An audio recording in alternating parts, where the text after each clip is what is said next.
जय हिंद to all my respected aspirants. On behalf of Goyla classes में आप सभी का स्वागत करता हूं। जैसे कि आप जानते हैं, गोयला क्लासेस की तरफ से आपके लिए जो आपका आईएएस का कोर्स है उसके लिए फाउंडेशन बैच लाया गया है या फाउंडेशन कोर्स लाया गया है, जिसके द्वारा हम आपको एनसीईआरटी की जो लाइन बाय लाइन आपको पढ़ा रहे हैं, जिससे कि आपका फाउंडेशन स्ट्रांग हो पाए और आपकी जो अंडरस्टैंडिंग है वो काफ़ी मैच्योर हो पाए, राइट। क्योंकि जब आपकी अंडरस्टैंडिंग बहुत मैच्योर होती है तभी आपकी जो मीन्स राइटिंग होती है वो बहुत अच्छी आती है, राइट। तो आइए शुरू करते हैं। जो सीरीज हमारी चल रही है उसी को कंटिन्यू करेंगे। तो यहाँ पर हम देखेंगे कि यहाँ पर एक क्वेश्चन आ रहा है, what makes election in India democratic.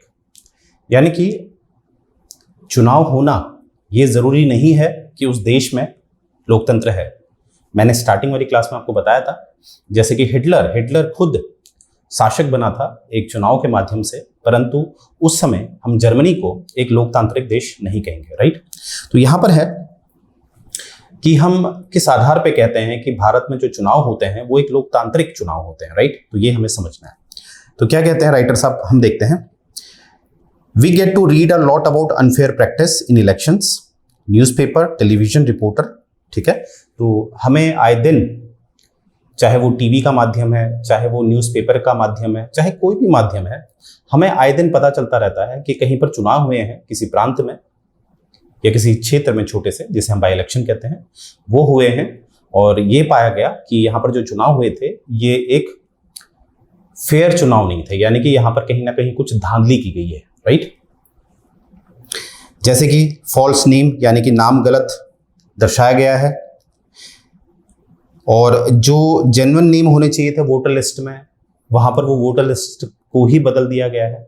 कोई और नाम डाल दिए गए हैं जो वहाँ के लोग नहीं थे, जो उस कंस्टिट्यूएंसी निर्वाचन क्षेत्र के लोग नहीं थे, कोई और ही नाम हमें मिल रहे हैं, ठीक है। इस तरह की धांधली। आगे देखते हैं, misuse of government facilities and official by ruling party.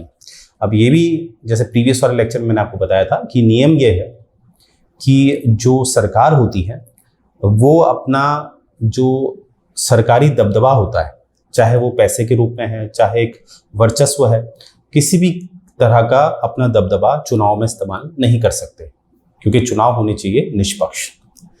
तो हमें ये भी दिखता है कि कहीं ना कहीं पता चलता है कि जो सरकार है उसने कहीं ना कहीं कुछ गलत तरीके से अपने वर्चस्व का फायदा उठाया है चुनाव में, राइट। तो ये पिक्चर में आप देख पा रहे होंगे, इस तरह की हरकतें हमें दिखती है कि वोट खरीदे जाते हैं। यहाँ आप देख रहे होंगे वोट खरीदे जा रहे हैं। तो इस तरह की जो हरकतें होती हैं इसको हम एक लोकतांत्रिक चुनाव नहीं कह सकते, राइट। आइए आगे देखते हैं। आगे और कंडीशन बता रखी है, excessive use of money by rich candidate and big parties. जैसे कि बड़ी मछलियां होती हैं, बड़ी मछलियां से मेरा तात्पर्य है आर्थिक रूप से जो बहुत मजबूत होते हैं, वो लोग क्या करते हैं, अपने पैसे का रुतबा लेते हैं और लोगों को पैसा देके वोट लेते हैं, right. Intimidation of voters and rigging on the public polling, यानी कि जो मतदाता होते हैं उनको डराना धमकाना कि अगर तुमने इनको वोट नहीं किया तो तुम्हें मार दिया जाएगा, इस तरह से, ठीक है। और कहीं ना कहीं धांधली करना। Many of these reports are correct, we feel unhappy when we read और सी सच रिपोर्ट। यानी कि इसमें कह रहे हैं राइटर साहब कि जो ये पता चलता है वो ऐसा नहीं है कि सब झूठ होता है, उसमें से काफ़ी हद तक सही बातें होती हैं।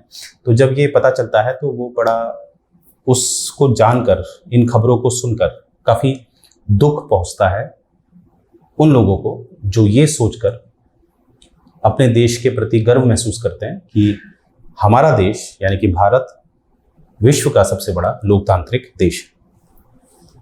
आगे देखते हैं। तो यहां पर है, this become clear if we ask a basic question, can a party win an election और come to power not because it has a popular support but through a electoral malpractices. यानी कि जितना हमने अभी तक पढ़ा तो उससे एक बात तो स्पष्ट हो रही है कि जो सरकार बनती है वो सरकार कहीं ना कहीं एक पूरी तरह से लोकतांत्रिक आधार पर नहीं बनती है, राइट। ये हमें पता चलता है। आगे देखते हैं, this is vital question, let us carefully examine various aspect of this question. अब ये जो प्रश्न है ये एक बड़ा महत्वपूर्ण प्रश्न है और इस प्रश्न को आइए समझते हैं। ये राइटर साहब बोल रहे हैं, ठीक है। तो प्रश्न आप समझ गए होंगे। प्रश्न क्या है? प्रश्न ये है कि जो सरकार बनी है ये धांधली की वजह से बनी है या कुछ हद तक धांधली की वजह से बनी है, तो उसको हम एक शुद्ध प्योर लोकतांत्रिक सरकार तो नहीं कह सकते, है ना। तो ये कहीं ना कहीं एक बहुत बड़ा प्रश्न खड़ा करता है। अब आइए उसको अलग अलग एस्पेक्ट में हम देखते हैं। अब देखिए, सबसे पहले तो क्या है कि इसको कैसे बेहतर किया जा सकता है। मतलब जो ये धांधली है, ये जो चुनाव है, जो लोकतांत्रिक जिनका आधार नहीं है, तो उनको कैसे सुधारा जा सकता है। देखिए, आगे बढ़ाने से पहले मैं आपको एक बात बता दूं, जो राजनीतिक समस्याएं होती हैं उसको आप कभी भी जीरो नहीं कर सकते, मतलब पूरी तरह से विलुप्त नहीं कर सकते। हाँ, परंतु उन परेशानियों को जो है, वो जो गलत हरकतें होती हैं, उनको आप काफी हद तक कम कर सकते हैं कुछ नियमों के द्वारा। अब कुछ उस तरह के नियम हमें देखने वाला है जिसका मुख्य उद्देश्य क्या होगा, जो समस्याएं हैं, जो भ्रष्टाचार है, जो करप्शन चल रहा है, उसको काफी हद तक कम किया जा सकता है। आइए देखते हैं कैसे। तो सबसे पहले है इंडिपेंडेंट इलेक्शन कमीशन। देखिए, ये बात इसमें बताई गई है। अब इसमें क्या कहा है, one simple way of checking whether election are fair और not is to look who conduct the election. सबसे पहले तो ये देखना पड़ेगा कि जो चुनाव करवाए जा रहे हैं वो कितने स्पष्ट हैं, कितने फेयर हैं, उसमें धांधली नहीं हुई है। वो समझने से पहले हमें ये समझना पड़ेगा कि चुनाव करा कौन रहा है। और अब जैसे कि जानते हैं, अगर मैं भारत में चुनाव की बात करूं तो भारत के जो संसद के चुनाव होते हैं या जो राज्य की विधानसभाएं होती हैं, विधान परिषदें होती हैं, उनके जो चुनाव कराए जाते हैं वो हमारे निर्वाचन आयोग द्वारा कराए जाते हैं, जिसे हम इंग्लिश में कहते हैं इलेक्शन कमीशन ऑफ इंडिया, जो कि हमारे संविधान में अनुच्छेद 324, आई रिपीट, आर्टिकल 324 में दर्शाया गया है। ये संस्थान कौन सा? निर्वाचन आयोग। तो ये बात आपने याद रखनी है, आर्टिकल 324। तो हमारे भारत में कराता है निर्वाचन आयोग, जिसे हम कहते हैं election commission of India. Are they independent of government? अब प्रश्न है कि जो हमारा निर्वाचन आयोग है, इलेक्शन कमीशन ऑफ इंडिया है, वो सरकार से स्वतंत्र है? प्रश्न है। और कैन द गवर्नमेंट और द रूलिंग पार्टी इन्फ्लुएंस और प्रेशराइज देम? अब स्वतंत्र है तो ठीक है, अगर स्वतंत्र नहीं है तो यानी कि वो सरकार के अंतर्गत काम करता है। अब सरकार क्या करेगी, दोबारा से सरकार बनाने के लिए ये जो संस्थान है जो चुनाव कराता है, जिसे हम निर्वाचन आयोग या इलेक्शन कमीशन ऑफ इंडिया कह रहे हैं, इसको प्रेशराइज कर सकता है। आगे देखते हैं, do they have enough power to able to conduct free and fair election? Do they actually use this power? आगे एक और प्रश्न आ रहे हैं कि भैया जो ये संस्थान है जो चुनाव कराता है, क्या इसके पास इतनी शक्ति है कि ये चुनाव को निष्पक्षता और शुद्धता, श्योरिटी, प्योरिटी के साथ करा सकता है या नहीं? ये प्रश्न उठाए जा रहे हैं।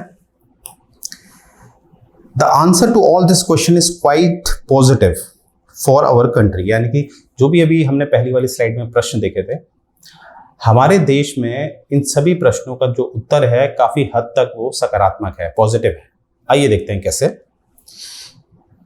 ये सबसे पहले ये देखिए, हमारे ये चुनाव आयुक्त हैं इस समय, जिसे हम चीफ इलेक्शन कमिश्नर हैं, ये मुख्य चुनाव आयुक्त, जिनका नाम है राजीव कुमार, और ये 15वें हैं। ये बात आपने याद रखनी है, राइट। और पहले कौन थे हमारे? पहले थे हमारे सुकुमार सेन, भारत के, आजाद भारत के पहले निर्वाचन आयुक्त, यानी कि जो चीफ इलेक्शन कमिश्नर थे वो थे सुकुमार सेन। ठीक है, तो आइए देखते हैं। In our country election are conducted by an independent and very powerful election commission. देखिए यहां पर क्या शब्द लिखा है, इंडिपेंडेंट और पावरफुल। हमारे भारत में जो चुनाव कराए जाते हैं, मैंने जैसा कि बताया था पहले, वो निर्वाचन आयोग द्वारा, जो कि अनुच्छेद 324 यानी कि इलेक्शन कमीशन ऑफ इंडिया के द्वारा, which is mentioned under article 324 of the Indian constitution. अब ये इंडिपेंडेंट कैसे है, स्वतंत्र कैसे है? अभी मैंने बताया ना, अनुच्छेद 324 में इसका जिक्र है। तो डायरेक्ट इसका जो जिक्र है वो है संविधान में, यानी कि सरकार का इससे कोई उतना मतलब नहीं है, सरकार इसको गठित नहीं करती है। अब इसकी तुलना करते हैं हम नीति आयोग से। नीति आयोग का वर्णन, यानी कि नीति आयोग के बारे में आपको संविधान में कहीं पर भी नहीं दिखेगा, क्योंकि नीति आयोग को जो गठन किया गया है, गठित की गई है, बनाई गई है, वो केंद्र सरकार द्वारा बनाई गई है। और अगर केंद्र सरकार द्वारा वो बनाई गई है तो केंद्र सरकार के हिसाब से भी काम करती है, राइट। परंतु जो मैंने बताया, निर्वाचन आयोग अनुच्छेद 324 यानी कि वो सीधे संविधान में दर्शाया गया है, तो इसीलिए वो हमारी सरकार से स्वतंत्र है। एक और कारण मैं आपको बताता हूं कि जो भी इनकी सैलरी होती है, जो हमारे निर्वाचन आयोग के जो आयुक्त होते हैं, उनका वेतन के बारे में सीधे हमारे संविधान में बता रखा है। और जो कंसोलिडेटेड फंड ऑफ इंडिया होता है स्टेट का, यानी कि भारत का जो भारत की तिजोरी है, जिसमें जितने भी हम सब हैं जो कर देते हैं, जो आम लोग कर देते हैं, जो कि भारत की तिजोरी, यानी कि जिसको हम consolidated fund of India Hindi में कहते हैं संचित निधि, वो तिजोरी में से लिया जाता है। यानी कि इनका जो वेतन है निर्वाचन आयुक्तों का, इनका वेतन सीधे प्रत्यक्ष रूप से कहां से लिया जाता है? कंसोलिडेटेड फंड ऑफ इंडिया से। यानी कि सरकार का इसमें कोई रोल नहीं है। तो इसीलिए जब आप आर्थिक रूप से स्वतंत्र होते हैं तो आप फैसले लेने में भी स्वतंत्र होते हैं। तो इस आधार पे आप कह सकते हैं जो निर्वाचन आयोग है, जो इलेक्शन कमीशन ऑफ इंडिया है, वो स्वतंत्र होकर काम करता है। और अगर स्वतंत्र होगा ऐसा संस्थान जो चुनाव कराता है, तो पॉसिबिलिटी बढ़ जाती है कि चुनाव निष्पक्ष होंगे, फेयर होंगे, right. It enjoys the same kind of independence that the judiciary enjoy. अब देखिए ये बात यहां पर क्यों बता रखी है कि जैसे जुडिशरी यानी कि हमारे जो न्यायाधीश होते हैं, चाहे वो सुप्रीम कोर्ट है या हाई कोर्ट है, उनको निकालने के लिए जो प्रक्रिया है वो काफी जटिल है। एक तुलना करते हैं, अगर मैं तुलना करता हूं जो हमारे राज्यों के राज्यपाल हैं, गवर्नर्स हैं, देखिए उनकी नियुक्ति अपॉइंट जो किया जाता है वो राष्ट्रपति के द्वारा किया जाता है। और राष्ट्रपति उनको कभी भी निकाल सकते हैं, क्योंकि they work on the pleasure of the president, यानी कि राष्ट्रपति के प्रसाद पर्यंत वो काम करते हैं। कौन? राज्यपाल। तो राष्ट्रपति उनको कभी भी निकाल सकते हैं। और हम सभी जानते हैं हमारे देश में जो राष्ट्रपति हैं वो बाध्य होते हैं काफी हद तक जो भी मंत्रिपरिषद कहेगी उसके हिसाब से। और मंत्रिपरिषद के मुखिया कौन होते हैं हमारे वहां? प्रधानमंत्री। अगर मैं केंद्रीय मंत्रिपरिषद की बात करूं तो उसके मुखिया होते हैं प्रधानमंत्री। तो उस आधार पर हम कह सकते हैं कि प्रधानमंत्री जो कहते हैं राष्ट्रपति को वो करना पड़ेगा। यह है अनुच्छेद 74 में लिखा हुआ। तो अर्थात सरकार का इंटरफेरेंस यहां दिखता है क्योंकि सरकार के मुखिया होते हैं प्रधानमंत्री। तो राज्यपाल को जब सरकार चाहेगी उन्हें निकाल सकती है। परंतु यहां पर आप देखिएगा, मैंने आपको क्या बोला, जो हमारे जजेस होते हैं, चाहे वो सुप्रीम कोर्ट के हैं, हाई कोर्ट के हैं, उनको निकालने की प्रक्रिया हमारे संविधान में लिखी है। ये बात आपने याद रखनी है। और वो प्रक्रिया बहुत जटिल है। जब हम आगे ये पढ़ने वाले हैं, जो साधारण बहुमत होता है जिसे हम इंग्लिश में सिंपल मेजोरिटी कहते हैं, विशेष बहुमत होता है जिसे हम स्पेशल मेजोरिटी कहते हैं, तो जो जजेस हैं उनको निकालने का जो तरीका है, जो प्रक्रिया है, वो है स्पेशल मेजोरिटी द्वारा, जो काफी जटिल होती है। वो हम आगे देखेंगे। तो इसीलिए जो आपका निर्वाचन आयुक्त होते हैं, यानी कि जो कमिश्नर होते हैं इलेक्शन के, उनको निकालना इतना आसान नहीं है, क्योंकि उनको निकालने का बिल्कुल वही प्रक्रिया होगी जो जजेस ऑफ द सुप्रीम कोर्ट और हाई कोर्ट होगी। तो यहां से हमने क्या समझा? हम समझे कि दोनों का जो हमारा गवर्नेंस है उसमें एक ही पहलू है। दोनों का जो रुतबा है वो एक ही है। दोनों का मतलब जो हमारे जजेस होते हैं और जो हमारे इलेक्शन कमिश्नर्स होते हैं, राइट। तो इनको निकालना इतना आसान नहीं है। तो ये सब बातें हमें दिखती है कि कहीं ना कहीं कि ये स्वतंत्र है और निष्पक्ष होकर काम कर सकता है। और अंत में याद रखना कि जो चुनाव आयुक्त होते हैं, इलेक्शन कमिश्नर ऑफ इंडिया, या चाहे वो चीफ हैं या जो केवल इलेक्शन कमिश्नर हैं, उनकी नियुक्ति करते हैं राष्ट्रपति। नियुक्ति राष्ट्रपति करते हैं, परंतु निकालने का अधिकार राष्ट्रपति के पास नहीं है। उसके पीछे एक प्रक्रिया है। अगर वो प्रक्रिया निभाली जाती है तत्पश्चात राष्ट्रपति उन्हें निकाल सकते हैं, परंतु प्रक्रिया काफी जटिल है। It's very complicated, right. आगे बढ़ते हैं। बट वंस अपॉइंटेड, यानी कि अपॉइंट हो गए हैं, हमारे chief election commissioner is not answerable to president और द गवर्नमेंट, यानी कि एक बार उनको नियुक्त कर दिया तो उनकी कोई जवाबदेही जो है वो राष्ट्रपति के प्रति और जो सरकार है उसके प्रति नहीं होती है, राइट। अगर जवाबदेही, रिस्पॉन्सिबिलिटी होती तो जो कोई भी काम ये करते, इलेक्शन कमिश्नर साहब कोई भी काम करते, तो वो कहीं ना कहीं डर डर के करते हैं। परंतु इनको तो स्वतंत्र है, इनकी जवाबदेही नहीं बनती है, ठीक है। Even if the ruling party or the government does not like what the commission does, it is virtually impossible for it to remove the CEC। यानी कि मानते हैं CEC कोई काम कर रहे हैं, यानी कि चीफ इलेक्शन कमिश्नर कोई काम कर रहे हैं और वो कार्य उनका सरकार को पसंद नहीं आ रहा, फिर भी सरकार कुछ नहीं कर सकती। जैसे कि मैंने बताया था, अगर CEC को आपने निकालना है तो आप एक एग्जीक्यूटिव ऑर्डर से उनको नहीं निकाल सकते, आप उनको निकाल सकते हैं एक संविधान में इससे संबंधित जो प्रोसीजर प्रक्रिया दे रखी है वो आपको करनी पड़ेगी, ठीक है, और वो प्रक्रिया इतनी आसान नहीं होती है, राइट।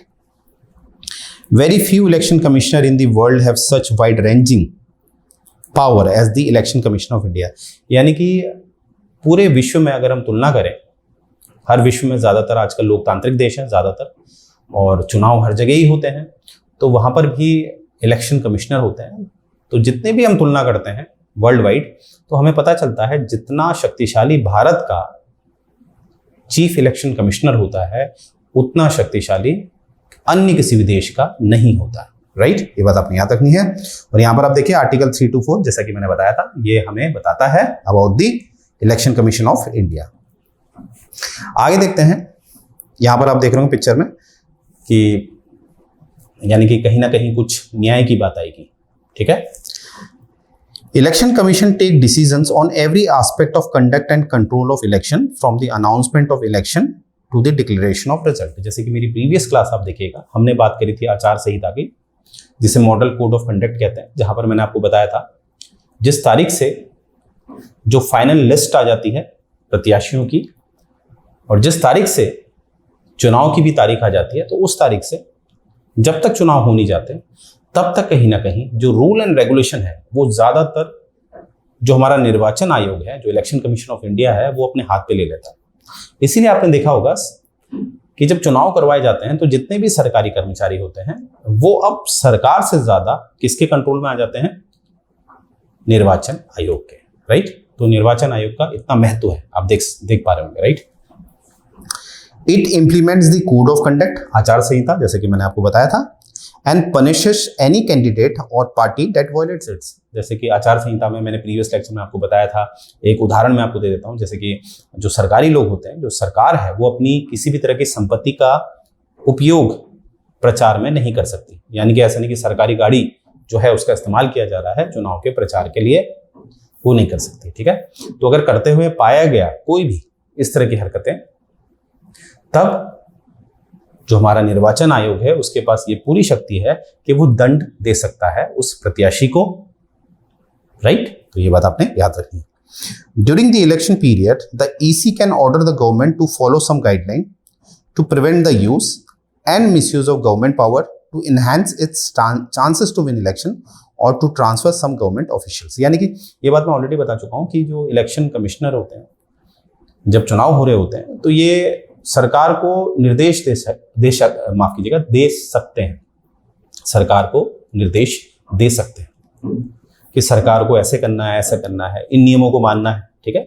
मुख्य उद्देश्य क्या है इन चुनाव आयुक्तों का, यानी कि इलेक्शन कमिश्नरों का, कि भैया जो चुनाव है वो सफलतापूर्वक हो जाए और किसी भी तरह का कोई भ्रष्टाचार ना हो, राइट। आगे देखते हैं।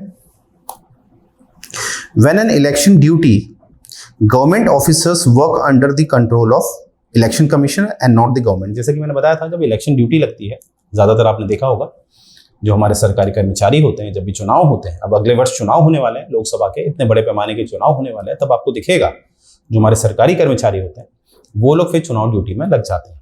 और जब वो चुनाव ड्यूटी में लगते हैं तो जितने भी दिशा निर्देश होते हैं वो दिए जाते हैं इलेक्शन कमीशन के द्वारा, और एक तरह से हम कह सकते हैं कि ज्यादातर कंट्रोल चला जाता है इलेक्शन कमीशन के पास, ठीक है। ये बात आपने याद रखनी है, सरकार का हस्तक्षेप थोड़ा हमें कम दिखता है। In the last 25 years or so, the election commission has begun to exercise all its power and even expand them. It is very common now the election commission to reprimand the government and administration of their lapses। मतलब इसमें कहा जा रहा है कि अगर पिछले 25 वर्षों का एक अनुमान लगाया जाए, जितना भी डेटा है, अनुमान इसलिए बोल रहा हूँ क्योंकि सटीकता होना बहुत मुश्किल होता है, पर एक अनुमान के आधार पे ये निष्कर्ष आता है कि पहले के मुकाबले अगर 25 वर्ष पहले देखें या इन 25 वर्षों में क्या परिवर्तन हुआ है, तो हमें समझ में आता है कि जो निर्वाचन आयोग है, जो इलेक्शन कमीशन है, उसका हस्तक्षेप काफी बढ़ चुका है, जो कि अच्छी बात है। पहले क्या था, देखिए अब सरकार जो है, अगर सरकार का हस्तक्षेप ज्यादा होगा तो सरकार तो चाहेगी ना कि दोबारा उसी की सरकार बन जाए। तो इसीलिए अगर सरकार का हस्तक्षेप ज्यादा होता है तो उसको कहीं ना कहीं हम गलत कहेंगे, और अगर निर्वाचन आयोग, इलेक्शन कमीशन का हस्तक्षेप ज्यादा होता है तो इससे ये पता चलता है कि कहीं ना कहीं जो चुनाव है वो ज्यादा लोकतांत्रिक की तरफ है। तो ये हमें दिखता है, और कितनी बार हमें दिखता है कि जो चुनाव आयोग है, कितनी बार उसने सरकारों को डांट लगाई है, चाहे वो केंद्र सरकार है, चाहे वो राज्यों की कोई सरकार है, उसको डांटते फटकारते हमने देखा है चुनाव आयोग को। किसको? सरकारों को। आगे देखें, when election official come to the opinion that polling was not fair in some booth or even in entire constituencies, they order a recall. The ruling party often do not like what the EC does, but they have to obey. This would not have happened in the EC was not independent and powerful. देखिए इसमें एक आपको example दे रखा है कि किस तरह से जो हमारा निर्वाचन आयोग है, इलेक्शन कमीशन है, वो कैसे स्वतंत्र है। जैसे कि कितनी बार देखा जाता है कि कभी कभी क्या होता है, जैसे एक निर्वाचन क्षेत्र होता है, कंस्टिट्यूएंसी होती है, ऑलरेडी हम पढ़ चुके हैं उसके बारे में। तो देखिए, या तो किसी एक पर्टिकुलर पोलिंग बूथ पर, पोलिंग बूथ मतलब कहीं पर जो आपके जहाँ पर आप वोटिंग करते हैं, ज़्यादातर वो हमारे सरकारी विद्यालय होते हैं या सरकारी विभाग मतलब ऑफिस होता है, ठीक है, ज़्यादातर वही होते हैं, सरकारी विद्यालय या सरकारी ऑफिस। तो पोलिंग बूथ में ये पता चल रहा है कि यहाँ पर कुछ करप्शन हुआ है, तो वहां पर क्या होता है कि जो हमारा चुनाव आयोग है वो क्या करता है, दोबारा से चुनाव करवाने के लिए एक नोटिस दे सकता है। या कभी कभी ऐसा होता है पूरा का पूरा निर्वाचन क्षेत्र जो आपकी कंस्टिट्यूएंसी है, जिसमें काफी पोलिंग बूथ हो सकते हैं, सभी को क्या कर दे कि भैया दोबारा से चुनाव कराओ पूरे के पूरे कंस्टिट्यूएंसी में। अब देखिए, हो सकता है इस ऑर्डर से कि भैया दोबारा से कराना है पूरा का पूरा, जो वहां की सरकारें होती हैं वो खुश ना हो, पर देखिए सरकार कुछ नहीं कर सकती, क्योंकि ये अधिकार है किसका? चुनाव आयोग का। अगर उन्हें जरा भी संदेह होता है कि कुछ गड़बड़ हुई है तो वो चुनाव दोबारा से करा सकते हैं। तो देखिए, ये भी एक विशेषता है इस बात की कि हमारा जो चुनाव आयोग है वो स्वतंत्र है। अगर स्वतंत्र नहीं होता, क्या वो दोबारा से चुनाव करवा पाता? क्योंकि वो सरकार को तो नाराज कर ही नहीं पाता। तो यहां पर से भी हमें पता चलता है कि हमारा चुनाव आयोग स्वतंत्र है, राइट? ये बात अपने याद रखिए। आगे देखेंगे पॉपुलर पार्टिसिपेशन, राइट? अब देखिए, यहां पर आप पिक्चर में देख रहे होंगे, पार्टिसिपेशन की बात हो रही है, very important. Another way to check the quality of the election process is to see whether people participating in it enthusiasm. If the election process is not free or fair, people will not continue to participate in the exercise. अभी हमने देखा था, जब starting में हमने देखा था चुनावों की, हमने कुछ जो नेगेटिविटी है, जो एक नकारात्मक बातें हैं, वो हमने देखी थी। जैसे मैंने बताया था कि लोगों को डराया जाता है, धमकाया जाता है, इस तरह से। तो जब इस तरह की हरकतें होंगी जो नकारात्मक है किसी भी तरह से, तो लोग क्या करेंगे, फिर वोट डालने से बचेंगे, क्योंकि वो कहेंगे क्यों वोट डाल रहे, कुछ होना तो है नहीं, कौन सा इसमें निष्पक्षता दिखाई जा रही है, फेयर कराया जा रहा है, राइट? तो इसीलिए लोग क्या करेंगे, चुनावों में भाग लेना छोड़ देंगे। तो यहां पर यह बात बताई जा रही है। तो अब क्या है, अब आपको देखिए एक स्लाइड में दिखाता हूं, ये हमारे गूगल का डेटा है, ठीक है? तो यहां पर देखिए जो हमारे अभी तक के, जो आपको पता है 17वीं लोकसभा हमारी चल रही है, तो ये बिल्कुल ऐतिहासिक डेटा है। पहली में देखिए जो मतदाता की जो प्रतिशत है वो थी 45.70, 45.70%। और देखिए अगर मैं सीधे इसको 2019 में लूं तो ये पहुंच गया है 67.40, 67.40। तो अगर हम इसको समझने का प्रयास करें तो हमें समझ में आ रहा है कि मोटा मोटा ये लगभग बढ़ चुका है 22%।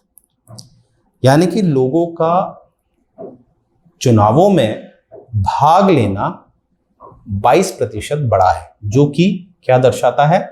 ये दर्शाता है कि हमारा जो संस्थान जो चुनाव कराता है वो सक्षम है, वो अच्छा काम कर रहा है, ठीक है?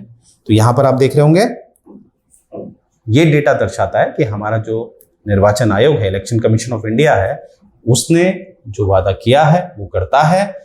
क्यों कर पा रहा है? क्योंकि वो स्वतंत्र है, राइट? आगे देखते हैं। तो यहां पर हम देख ही रहे हैं कि हमारा क्या है कि लोगों का भागीदारी बढ़ी है। अब इसको टेक्निकली हम कहते हैं वोटर टर्नआउट फिगर। ये बात आपने याद रखनी है। जैसे कि ये वाला जो पॉइंट है, एक सेकेंड, ये वाला जो पॉइंट है इसको कहते हैं टर्नआउट पॉइंट। टर्नआउट मतलब कितने मतदाता बढ़े हैं, ठीक है। तो टेक्निकली इसे कहते हैं वोटर टर्नआउट फिगर, जो मैंने ऑलरेडी आपको बता दिया है। तो उस आधार पे हम कह सकते हैं पहली लोकसभा से जो मेरी वर्तमान की 17वीं लोकसभा है उसमें लगभग 22% लोगों का जो टर्नआउट फिगर है वो बढ़ा है, यानी कि जो मतदाता हैं उनका प्रतिशत बढ़ा है। अब turnout indicates the percentage of eligible voters who actually cast their vote. जैसे कि मैंने बताया था, जो भी योग्य मतदाता हैं जो अपना मतदान करते हैं उनका प्रतिशत बड़ा है, ये दर्शाता है टर्नआउट हमारा। Over the last 50 years the turnout in Europe and north America has declined. अब हमें दिखता है कि पिछले 50 सालों में जो टर्नआउट है यूरोप और नॉर्थ अमेरिका का वो गिरा है। In India the turnout has either remained stable और एक्चुअली गॉन अप। हमारे भारत में आपने देखा, मैंने अभी बताया आपको, 22% बढ़ा है। और अगर बात की जाए, इसकी तुलना की जाए नॉर्थ अमेरिका और यूरोप से, उनका गिरा है।